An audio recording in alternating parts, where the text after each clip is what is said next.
एक बार गौतम बुद्ध एक वन से गुजर रहे होते हैं।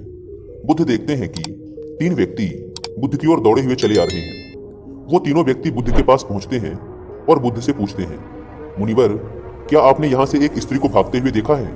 बुद्ध कहते हैं, नहीं, मैंने तो यहाँ से किसी भी स्त्री को भागते हुए नहीं देखा। बुद्ध आगे पूछते हैं, परंतु आप तीनों इतने परेशान क्यों हो? वे व्यक्ति कहते हैं, वो स्त्री एक डायन थी, वो हमारा सारा धन लेकर भाग गई। बुद्ध कहते हैं, अकारण ही वह तुम्हारा सारा धन लेकर भाग गई? वे तीनों व्यक्ति कहते हैं, अकारण तो नहीं, हम तीनों उस स्त्री को आमोद प्रमोद के लिए लाए थे, परंतु उसने हम तीनों को ही मदिरा पिला पिला कर बेहोश कर दिया और फिर हमारा सारा धन लेकर वहां से भाग गई।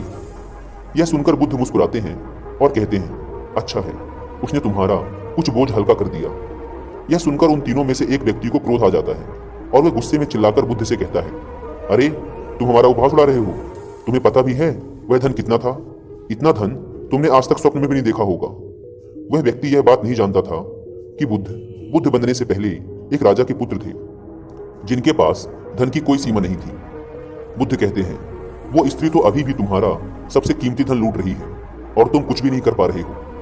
उन तीनों व्यक्तियों ने आश्चर्य से कहा, परंतु ये कैसे हो सकता है? धन तो उसने हमारा कल रात लूटा था, पर आप ये क्यों कह रहे हैं कि वो अभी भी हमारा धन लूट रही है?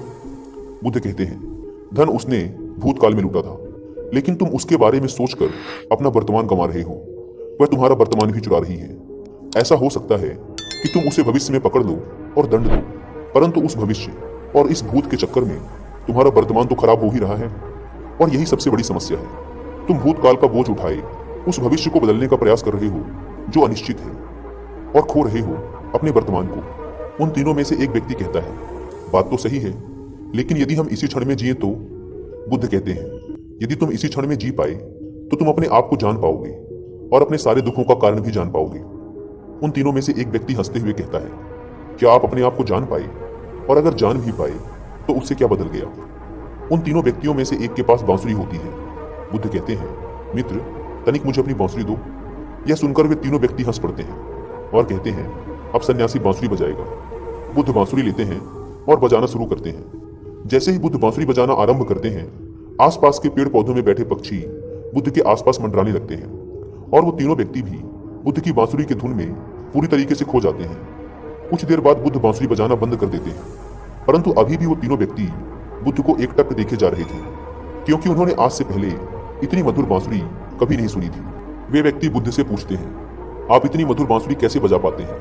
बुद्ध कहते हैं, यदि तुम भी इतनी मधुर बांसुरी बजाना चाहते हो तो बांसुरी पर ध्यान न लगाकर अपने जीवन के ऊपर ध्यान लगाओ, अपने आप को जानने के ऊपर ध्यान लगाओ। यदि तुम अपने आप को जान सके तो बांसुरी अपने आप ही मधुर बजेगी और सब लोग उसको सुनकर आनंदित होंगे। यह कहकर बुद्ध उन्हें उनकी बांसुरी वापस करते हैं और वहां से चल देते हैं। उनमें से एक व्यक्ति दौड़कर बुद्ध के पैर पकड़ लेता है और कहता है, मुनिवर, क्या आप मुझे बांसुरी बजाना सिखाएंगे? बुद्ध मुस्कुराते हैं और कहते हैं, अवश्य, परंतु मैं तुमसे तुम्हारा सारा अहंकार छीन लूंगा, मंजूर है? और वह व्यक्ति बुद्ध का शिष्य बन जाता है।